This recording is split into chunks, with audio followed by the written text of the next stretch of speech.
Good morning, students. This is the class of chemistry of standard 10th, and in this class we are in chapter 2. You know, in class 10th, the second chapter of chemistry is acids, bases and salts. हम सब लोग जान रहे हैं कि 10th class में first chapter chemical reactions and equations के बाद सेकेंड चैप्टर हम लोगों को एसिड्स, बेसेस एंड साल्ट्स पढ़ना है, डिस्कस करना है. And in fact this title is very familiar and common because we have already hear about this. पहले के क्लासेस में भी एसिड्स, बेसेस एंड साल्ट्स को पढ़ा गया है.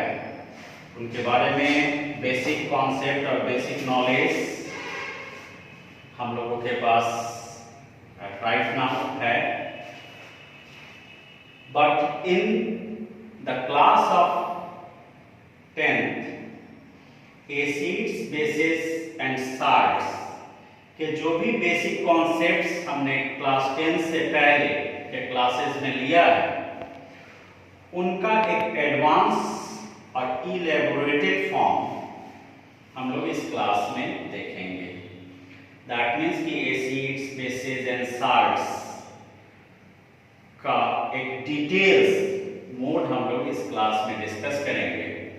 But before this, first of all, we should have to introduce a term indicators. Indicators एक बहुत ही रिमार्केबल टर्म है और एसिड्स, बेसेस एंड साल्ट्स के पॉइंट ऑफ व्यू से इंडिकेटर्स एक इंपॉर्टेंट एंड वेरिएबल टर्म है. इनफैक्ट इंडिकेटर टर्म ही ऐसा लगता है कि समथिंग इंडिकेट करने वाला. इंडिकेटर्स का अगर जनरल सेंस देखा जाए तो those that indicate something are called indicators. वो चीज जो कुछ ना कुछ इंडिकेट करता हो वो इंडिकेटर्स कहे जाते हैं. तो दिस इज ट्रू, ऐसा ही होता है. हम लोग के जो भी डिफरेंट टाइप ऑफ सॉल्यूशंस और chemicals are used for a various purposes having different natures. बहुत सारे solutions हैं जिसका यूज हम लोग डिफरेंट पर्पसेस में करते हैं. उनका अपना एक सर्टेन नेचर होता है. कुछ एसिडिक होते हैं, कुछ बेसिक होते हैं, कुछ न्यूट्रल होते हैं. But how we can identify them, how can we get the information about their nature.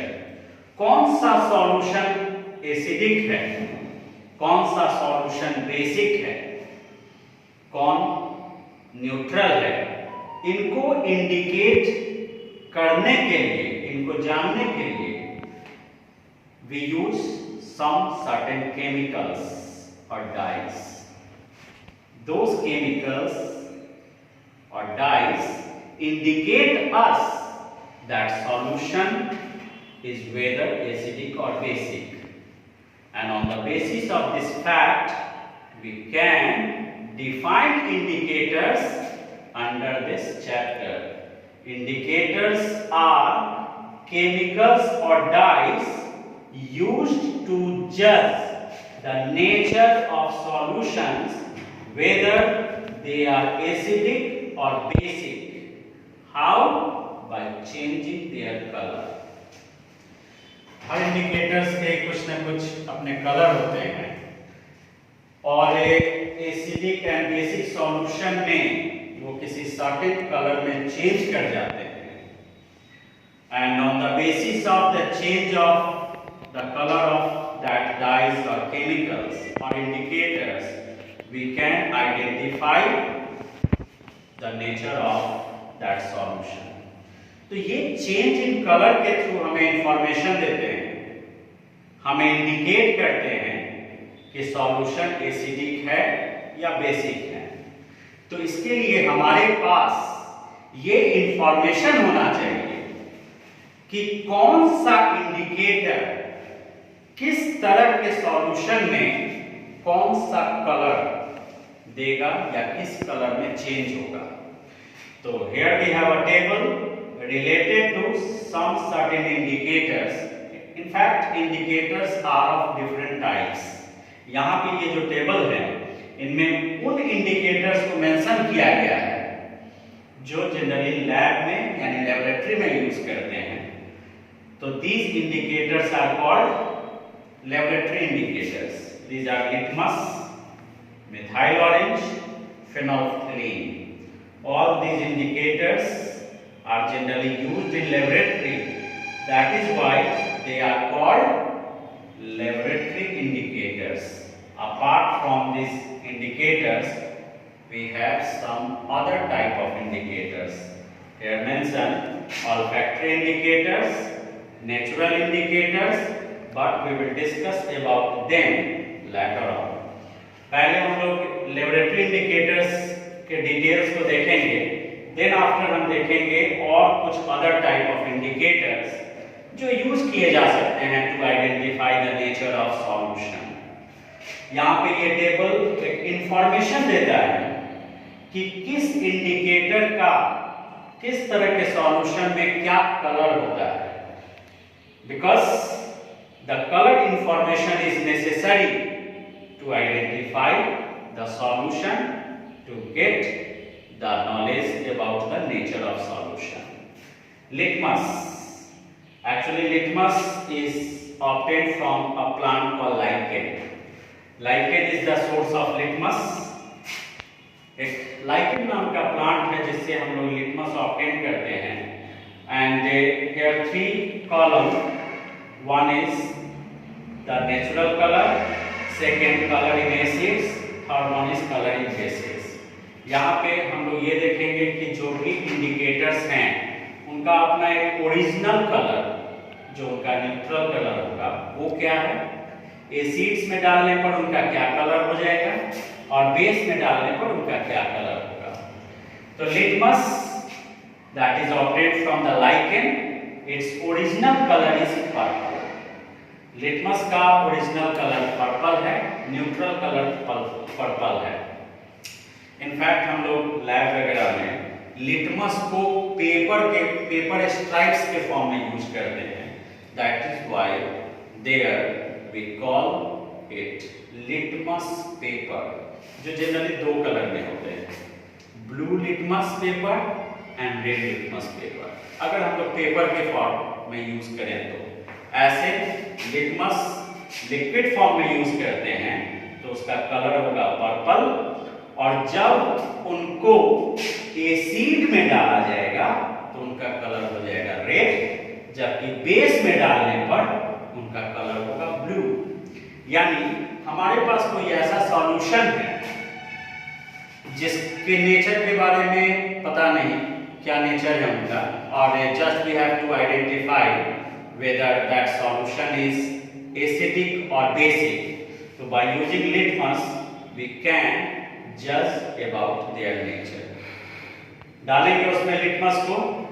In case अगर लिटमस का कलर उस सॉल्यूशन में रेड हो जाता है तो that is quite sure that solution is acid और एसिडिक। और अगर उसका कलर लिटमस का कलर ब्लू हो जाता है तो it means the given solution is basic, वो सॉल्यूशन बेसिक है। तो लिटमस के यूज से बाय गेटिंग कलर रेड और blue we can identify the solution is acidic और बेसिक। इन केस अगर हम लोग लिटमस पेपर का यूज करते हैं तो blue litmus paper if we put into acidic solution it becomes red. अगर ब्लू लिटमस पेपर को एसिडिक सॉल्यूशन में डालेंगे वो रेड हो जाएगा। तो अगर हमारे पास ब्लू लिटमस पेपर है उसका अगर यूज करके सॉल्यूशन का पता करना है तो ब्लू लिटमस पेपर को अगर हमने सॉल्यूशन में डाला उसका कलर ब्लू अगर रह जाता है, ब्लू एज यूजुअल ब्लू रह जाता है, तो दो बातें होंगी, या तो वो सॉल्यूशन बेसिक है या न्यूट्रल है। लेकिन अगर उसका कलर रेड हो जाता है तो that is sure the solution is acidic. उसी तरह से अगर हमारे पास ब्लू लिटमस पेपर जब रेड हो जा रहा है, रेड लिटमस पेपर हो और सॉल्यूशन में डालते ही उसका कलर ब्लू हो जाता है, then the solution is said to be blue. अब यहां पर एक और बात जहन में आती है कि अगर हमने एक पेपर जो ब्लू लिटमस पेपर है उसको एसिड में डाला तो रेड हो गया, तो क्या वो रेड होने के बाद रेड लिटमस पेपर की तरह एक्ट करेगा बेसिक सॉल्यूशन में? तो यस करेगा। एसिड में जब हमने ब्लू लिटमस पेपर डाला वो रेड हो जाए और उस रेड लिटमस पेपर को जब बेसिक सॉल्यूशन में डालेंगे तो दैट विल बिकम ब्लू, यानी वो लिटमस पेपर वहां पर रेड है या ब्लू है उसके अकॉर्डिंगली हम लोग सॉल्यूशन में डाल के उसको आइडेंटिफाई कर सकते हैं। Second one indicator is methyl orange. नाम ही उसके न्यूट्रल कलर से रिलेटेड है। Methyl orange is actually orange in colour as original, neutral colour original colour इसका ऑरेंज है। जब इनको एसिडिक सॉल्यूशन में डालेंगे तो उसका कलर पिंक होगा और बेसिक सॉल्यूशन में डालेंगे तो उसका कलर येलो होगा। कलर इंफॉर्मेशन इसलिए जरूरी है कि जब तक हमारे पास ये इंफॉर्मेशन नहीं होगा तब तक आइडेंटिफाई नहीं कर सकते हैं अनलेस वी हैव इंडिकेटर। हमारे पास इंडिकेटर हो भी और कलर का नॉलेज नहीं है, कलर से रिलेटेड इंफॉर्मेशन नहीं है, तो it is not possible to get the information about the nature of solution. जैसे by the way methyl orange हमारे पास है, एक सॉल्यूशन आ गया, उस सॉल्यूशन को चेक करके बताना है कि वो एसिडिक है या बेसिक है। तो ठीक है, मिथाइल ऑरेंज का कुछ ड्रॉप उसमें डाला और कलर देख रहे हैं कि उसका कलर येलो हो गया, बट इसकी जानकारी हमें नहीं है कि येलो कलर किस तरह के सॉल्यूशन में होता है, तो फिर हम लोग इसके नेचर को जज नहीं कर सकते हैं। So it is necessary to have an idea that yellow color of methyl orange in basic solution. On the basis of this idea we can identify the given solution is basic because in that solution methyl orange becomes yellow. तो methyl orange अगर solution में yellow हो जा रहे हैं orange से तो वो इस बात का इंडिकेशन है कि सॉल्यूशन इज बेसिक। पिंक अगर उनका कलर हो रहा है तो वो शो करेंगे कि वो सॉल्यूशन एसिडिक है। Similarly third type of indicator, mostly ये दोनों यूज होते हैं, sometime phenolphthalein is also used and actually the original colour of phenolphthalein is colourless. phenolphthalein का कोई कलर नहीं होता है, ओरिजिनली ये कलरलेस होते हैं और ये एसिड्स में डालने पर इनके कलर में कोई चेंजिंग नहीं होता है, इट रिमेन्स कलरलेस। एसिड में कलर चेंज नहीं होता है। इस ग्राउंड पे अगर हमने सॉल्यूशन में डाला उसका कलर चेंज नहीं हो रहा है तो इस बात का इंडिकेशन भी होगा कि वो बेस तो नहीं है, एसिड हो सकता है, न्यूट्रल हो सकता है। बट phenolphthalein becomes पिंक और लाइट रेड। लेकिन अगर उसको बेसिक सॉल्यूशन में डालते हैं तो उसका कलर पिंक हो सकता है या लाइट रेड, हल्का लाल हो सकता है। तो इस तरीके से phenolphthalein का यूज कर रहे हैं सॉल्यूशन में, अगर उसका कलर पिंक हो जाता है it means the solution is basic.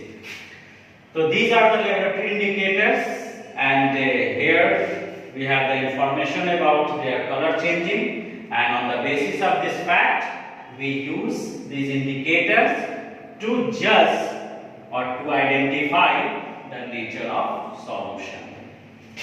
जैसा कि पहले भी हमने बताया कि लेबोरेटरी इंडिकेटर के अलावा भी और कुछ इंडिकेटर्स हैं जिनको समटाइम यूज किया जा सकता है अगर हमारे पास लेबोरेटरी इंडिकेटर अवेलेबल नहीं है तो उनमें से ऑल्फैक्टरी इंडिकेटर, ये टर्म ऑल्फैक्टरी इसका मतलब है sense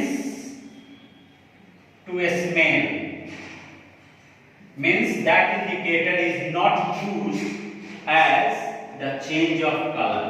Actually it is used related to sense of smell. ये स्मेल से रिलेटेड इंडिकेटर्स हैं, स्मेल के सेंस से रिलेटेड इंडिकेटर्स हैं, so they are called olfactory indicators. और इन इंडिकेटर्स में आते हैं onion extract, and vanilla extract. Extract का मतलब है उनको निचोड़ के जो जूसेस निकाला जाएगा, that is called extract. Onion you know, प्याज इन हिंदी। ओनियन या वैनिला टर्म अक्सर हम लोगों ने सुन रखा है फ्लेवर के पॉइंट ऑफ व्यू से, स्मेल के पॉइंट ऑफ व्यू से। आइसक्रीम में, केक में, चॉकलेट्स में वैनिला टर्म का यूज होता है और इनका भी जो स्मेल होता है वो एक आइडेंटिफिकेबल स्मेल है। तो ओनियन या वैनिला उनका अपना एक कैरेक्टरिस्टिक स्मेल है जिससे वो आइडेंटिफाई हो जाते हैं। तो इनफैक्ट होता क्या है कि ये अगर हमारे पास लेबोरेटरी इंडिकेटर्स नहीं हैं और जस्ट हम लोगों को एक आइडेंटिफाई करना है किसी सॉल्यूशन के नेचर को, तो ये जो ऑल्फैक्टरी इंडिकेटर्स हैं they are not active in acidic solution.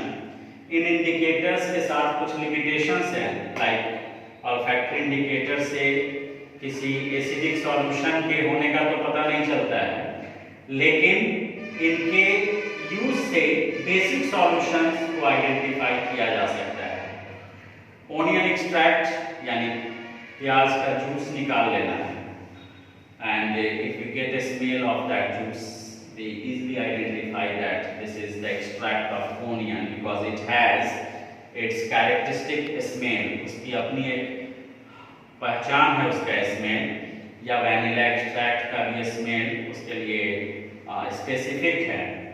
तो उनको थोड़ा क्लॉथ्स वगैरह पे लगा देना है जिससे उसमें वो स्मेल आने लगे।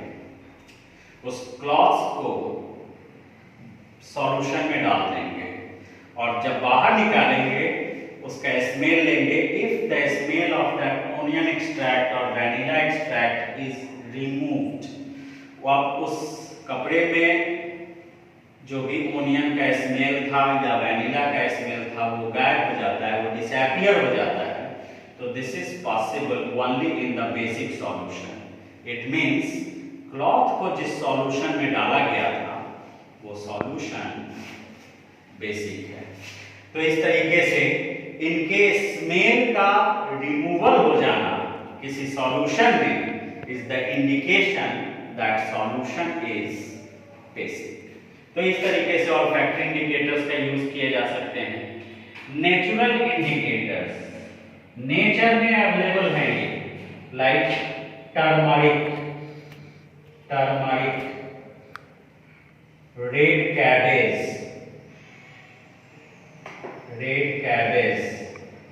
चाइना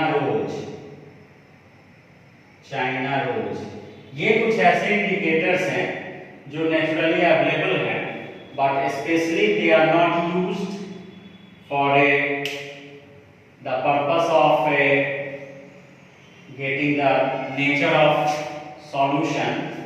In case अगर हमारे पास ये सब जनरल इंडिकेटर्स नहीं हैं तो इनके यूज से भी हम लोग सॉल्यूशन के नेचर को आइडेंटिफाई कर सकते हैं।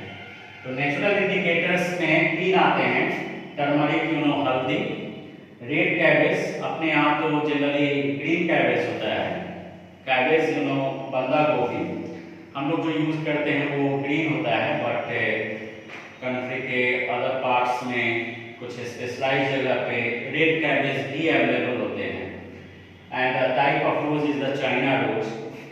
इन सब का अपना एक स्पेसिफिक कलर है। You know, the color of turmeric is yellow. बहुत सिंपल सा एक एक्टिविटी करना है। जनरली हम लोग जो वाइट कलर क्लॉथ्स यूज करते हैं उस कपड़े पे थोड़ा सा हल्दी लगा दिया जाए तो it appears to be yellowish, वो येलो दिखेगा। और उसके ऊपर थोड़ा सा डिटर्जेंट या सर्फ का सॉल्यूशन बना के जब डालेंगे तो जो टर्मरिक का येलो स्पॉट है इट बिकम्स रेड, वो रेड हो जाता है। ऐसा हम लोग घर में भी करके देख सकते हैं कि एक वाइट क्लॉथ पे टर्मरिक का येलो स्पॉट जब डिटर्जेंट सॉल्यूशन में डाला जाता है तो उसका कलर रेड हो जाता है। ऐसा इसलिए हुआ है कि in basic solution the colour of turmeric becomes yellow to red. चूंकि डिटर्जेंट और वॉशिंग पाउडर जनरली बेसिक होते हैं, वो बेस हैं, बेसिक होते हैं, इसलिए उनके सॉल्यूशन में जब हमने उस येलो स्पॉट टर्मरिक वाले क्लॉथ्स को डाला तो उसका कलर रेड हो गया। यानी ये इस बात का इंडिकेशन देता है कि टर्मरिक का कलर येलो बिकम्स रेड इन बेसिक सॉल्यूशन। तो इस तरह से टर्मरिक का यूज करके बेसिक सॉल्यूशन को आइडेंटिफाई कर सकते हैं। रेड कैबेज, इसका एक्सट्रैक्ट यानी रेड कैबेज को जस्ट क्रश्ड करके इससे जूस निकालेंगे, that will be red in colour, और उसको जब हम लोग डालेंगे बेसिक सॉल्यूशन में तो उसका कलर ग्रीन हो जाएगा। तो रेड कैबेज का यूज करके अगर हमने सॉल्यूशन को आइडेंटिफाई करना है तो उस कंडीशन में इसके एक्सट्रैक्ट जो रेड कलर के होते हैं डालते हैं, उसका कलर ग्रीन हो जाता है। This shows that solution is basic। ऐसे ही चाइना रोज का यूज कर सकते हैं। तो ये सब कहा जा सकता है कि these are alternate indicators, they are not commonly used for mainly the purpose of indicators for identifying the nature of solution। इनको रेयरली कभी ऐसा हो कि डे टू डे लाइफ में कभी उनको चेक करना हो सॉल्यूशन के नेचर को, तो एज ए अल्टरनेट इंडिकेटर्स इनका यूज किया जा सकता है। तो there are mainly 3 type of indicators. Mainly these indicators are used in laboratory. olfactory indicators can be used casually and natural indicators are also used casually as alternate indicators। Indicators में एक और खास indicator है universal indicator. Universal indicator ये किस type का indicator है, यहां पे मैंने इसको मेंशन नहीं किया है। Universal indicator is not a particular chemical और a substance, actually this is the composition of dyes। बहुत सारे डाइज को मिक्स करके ये इंडिकेटर तैयार किए जाते हैं और इनका इंपॉर्टेंस किसी सॉल्यूशन के पीएच को कैलकुलेट करने के लिए किया जाता है। That means universal indicator is valuable और useful to getting the pH value of the solution. ये सॉल्यूशन का पीएच वैल्यू क्या होता है, यूनिवर्सल इंडिकेटर वहां पर कैसे यूज किए जाते हैं, all of these discussions will be in other class of this chapter। इसी क्लास के इसी चैप्टर में हम लोग यूनिवर्सल इंडिकेटर और एक पीएच वैल्यू को देखेंगे जो अगले कुछ क्लास में होगा। At right now that's all, thank you.